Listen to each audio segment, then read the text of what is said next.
बैठते उठते चलते सुपन सोवत जागृत, खाते पीते खेलते सुख लीजे सब विदईत, सुख लीजे सब विदईत। ए बल जब तुम किया। प्राणेश्वर अक्षरातीत ने परिक्रमा ग्रंथ में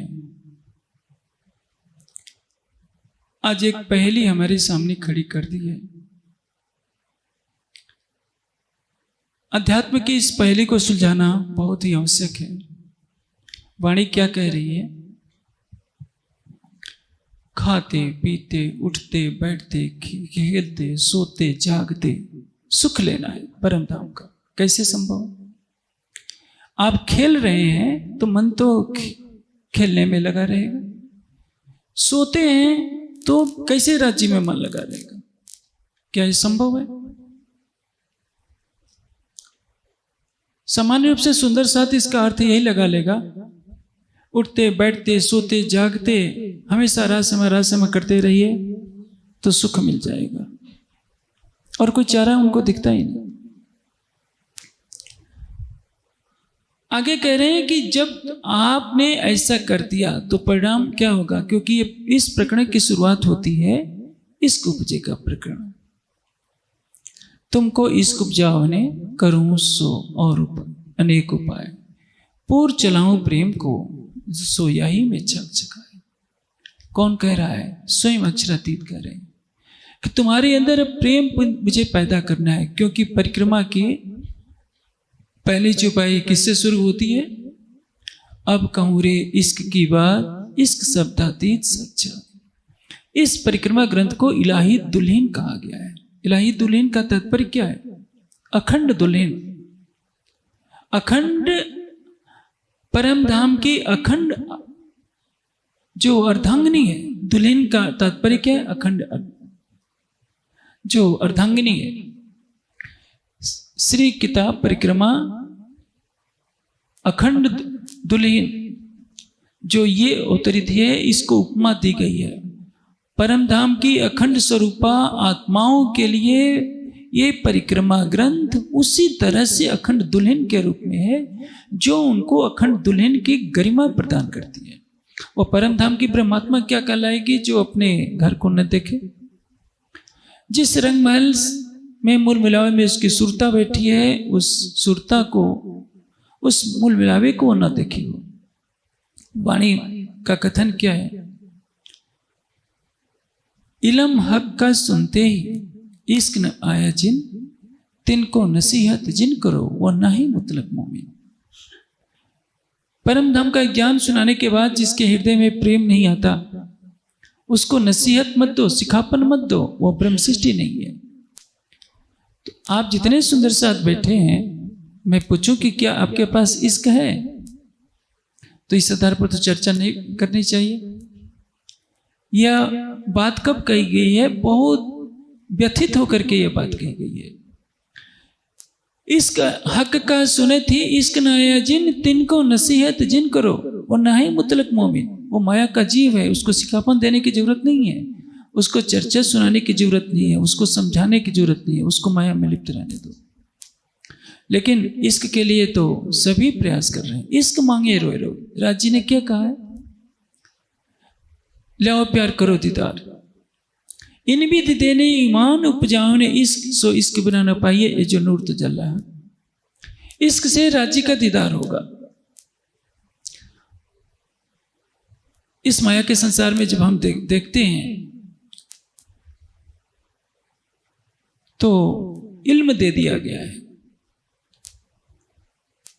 दे इलम करी बेशक, हांसी करी रूहान पर, दे इलम बेशक, मासूक हंसकर तब मिले जब हके दिया इश्क। इल्म दे दिया है और आज जी हंस रहे हैं। कैसे हंस रहे हैं? कि जैसे कोई व्यक्ति, किसी को पढ़ा दिया जाए कि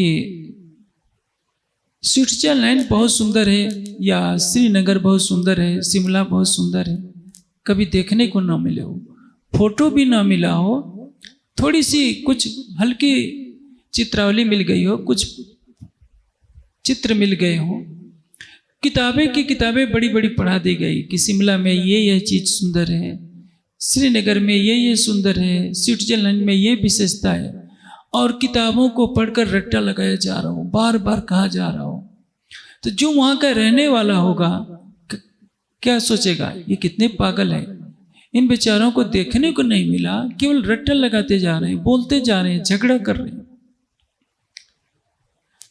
दे इलम करी बेशक, राज्य ने इल्म से बेशक कर दिया, विरह नहीं दिया। हंसी करी रुहन पर दे इलम बेशक, यह संशय रहित करने वाला ज्ञान राज्य देकर सबकी हंसी कर रहे हैं, लेकिन राज्य से मिलन कब होगा?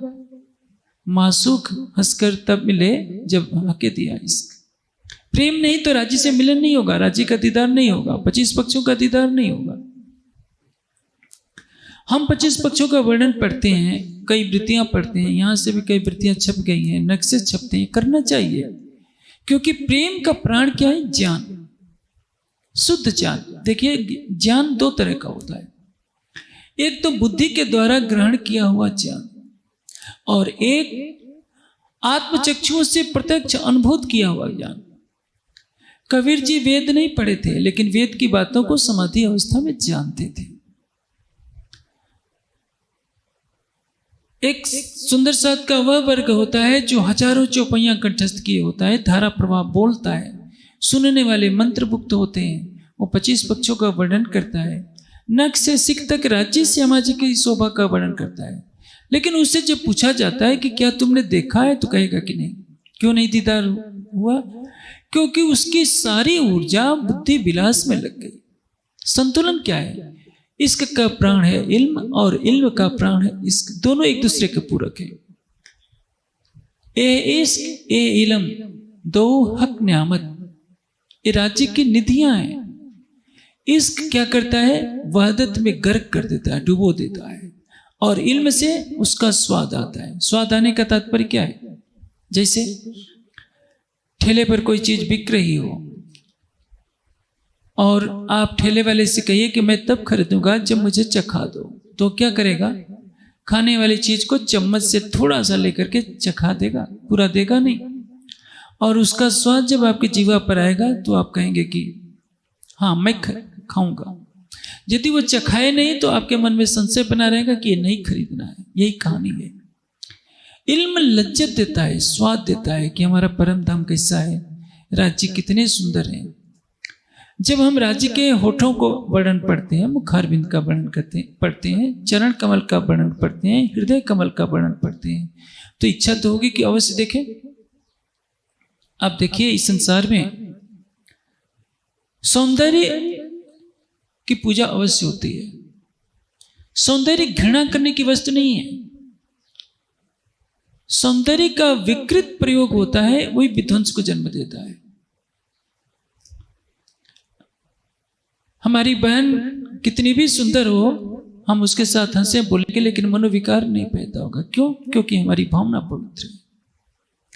आप सौंदर्य को देखिए, लेकिन उस सौंदर्य में परमात्मा की छवि को देखिए कि जिसने इसकी रचना की वो स्वयं कितना सुंदर होगा। इसलिए वेद में क्या कहा गया है? स्वरूप कृत्तम ऊते, सौंदर्य का निर्माता कहा गया परमात्मा को। वेद में सौंदर्य के प्रति घृणा प्रकट नहीं की गई है। सौंदर्य का मूल स्रोत कौन है? परब्रह्म। हाँ, दो सौंदर्य है, एक हृदय का सौंदर्य है, एक त्वचा का सौंदर्य है। त्वचा के सौंदर्य की अपेक्षा हृदय का सौंदर्य ज्यादा मूल्यवान होता है। त्वचा का सौंदर्य अपनी जगह महत्वपूर्ण है, लेकिन उससे अधिक महत्वपूर्ण है हृदय